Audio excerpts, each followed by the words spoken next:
Namaste students, welcome to the lecture series on factors affecting absorption of drug.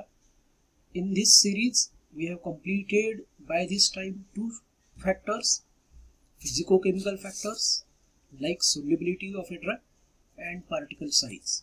So let us discuss regarding the surface area.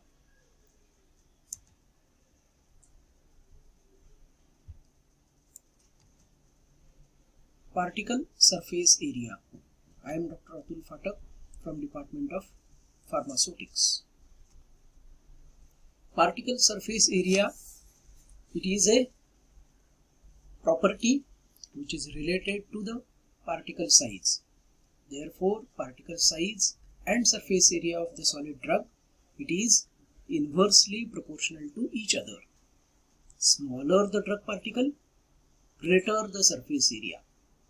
When we are going to discuss particle surface area, we can classify the surface area of a particle into two classes. One is absolute surface area. It is a total area of a solid surface of any particle. And the second class is effective surface area. It is the surface area of a solid surface which is exposed to the dissolution medium or which is exposed to the environment, and this effective surface area property of the drug substance is very important. Then how to determine this particle surface area? There are so many methods available to estimate the particle surface area. Two methods we are going to just introduce to the two methods. First one is adsorption method. We have studied this adsorption method in second year physical pharmacy. We have completed the experiment also. What is this method?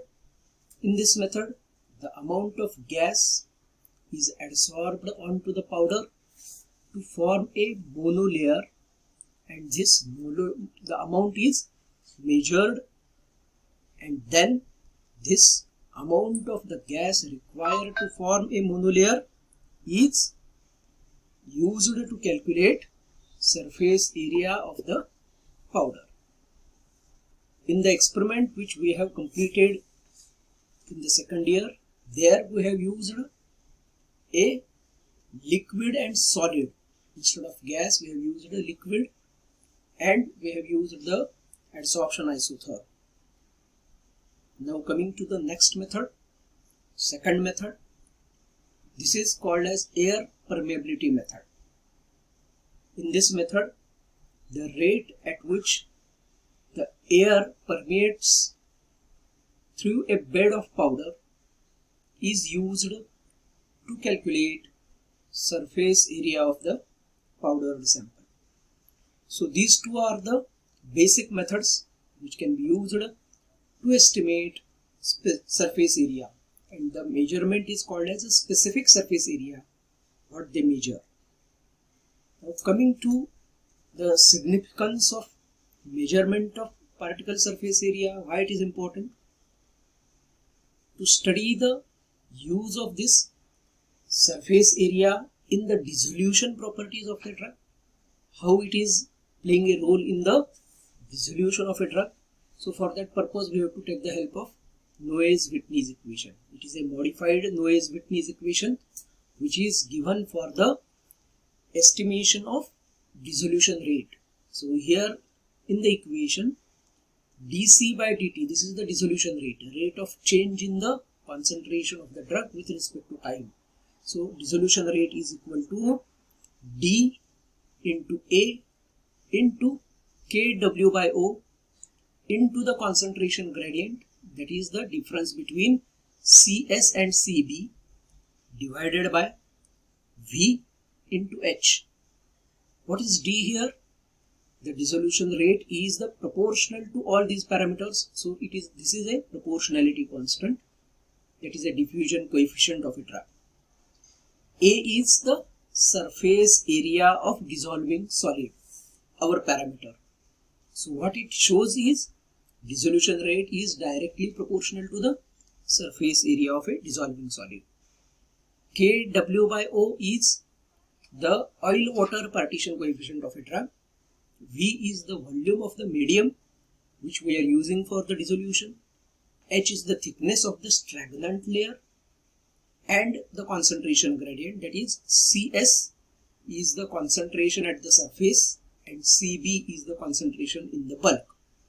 So from the Knoyes-Whitney equation, it is clear that dC by dt or dissolution rate is directly proportional to the surface area, that is capital A. Larger the surface area, higher is the dissolution rate. Now, as we have defined the two terms in the surface area, absolute surface area and effective surface area. Now, how to convert absolute surface area for a drug? Most of the drugs, they are hydrophobic in nature. So, how to convert absolute surface area of a hydrophobic drug to effective surface area? So, there are so many methods which can be used. The two examples we are showing here.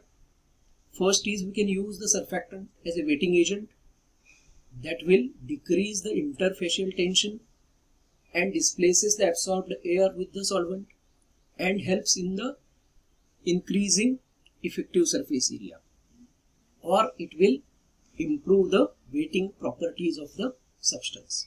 Second method is we can use the hydrophilic diluent, hydrophilic carrier like polyethylene glycol, PVP, dextrose. They will also help in improving the effective surface area for the drug. So this improvement in the effective surface area, it will lead to further improvement in the effectiveness of the drug substance. Coming to the significance of particle surface area, how it is helpful? It will help in the improvement in the content uniformity. It will help in uniform flow of the substance. It will support the drying properties. It will increase the viscosity, consistency of the substance. And very important for us is it will improve the rate of dissolution. Thus, it may help in the improvement in the absorption of a drug. So, while going for the significance of surface area, here one more term is poised, that is called as polar surface area, PSA. What is this polar surface area? It is a hydrogen bonding potential of a drug which is expressed as a polar surface area. It is a expression of a polarity of a substance. The polar surface area is sum of surfaces of a polar atoms like oxygen, nitrogen and their attached hydrogens. They will all contribute to the polar part of the substance. And how much this polar surface area is there on the drug molecule, it will decide its effective surface area and it will decide its better dissolution and then better absorption of a drug. While discussing the use of the effective surface area or surface area of a drug substance, one more example I want to give here, how it will improve the therapeutic activity of a drug. For example, if we can take the example of suspension of sulfadiazine.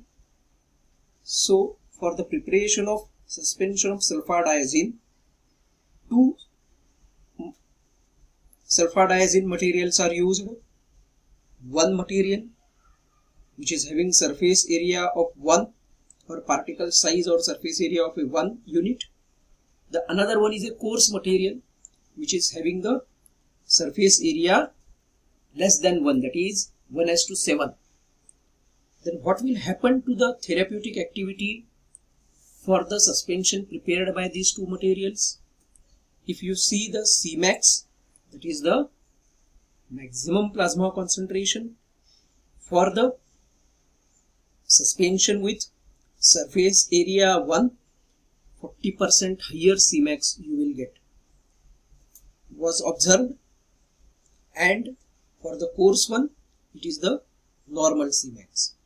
For Tmax it is also found to be improved as it is a second part of Cmax, and AUC it was also improved with 20%. So this is the sulfadiazine, the substance, how it shows improvement in the therapeutic activity when the surface area, effective surface area is improvised. So in the conclusion, what we can say, it is important to note that not absolute surface area, but the effective surface area is proportional to the dissolution rate. Here one more parameter is important, which we are not listing in the physicochemical properties of a drug. That parameter is the particle shape.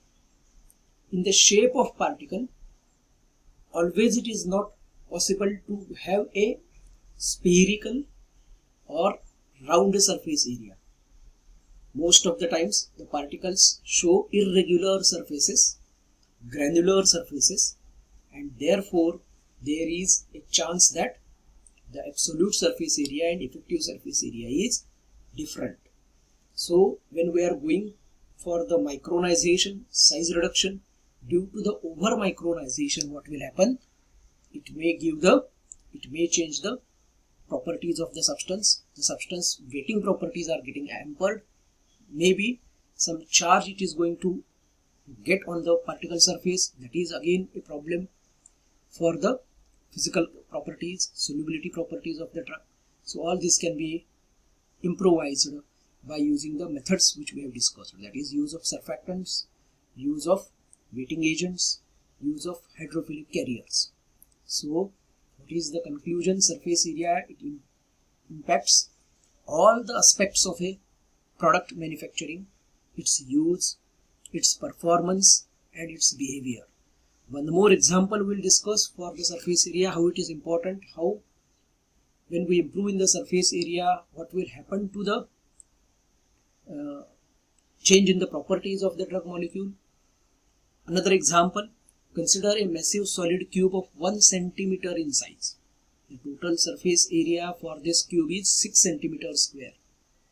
If the same substance is micronized into a nano powder form, very fine powder we have prepared of 10 nanometer size, the total surface area what we have improvised, what is the total surface area for that converted powder, nano powder? It becomes 600 meters square. It is near to the area of 2 tennis courts. So that much change in the available surface area that we can make by doing the mechanical engineering, that is the size reduction. We can improvise into the total surface area. So this improvement in the surface area will lead to improvement in the dissolution, then absorption.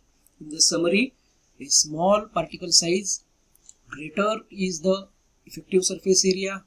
There will be more intimate contact between the solid surface and the aqueous solvent, which results into higher dissolution rate and ultimately improvement in the absorption of the drug.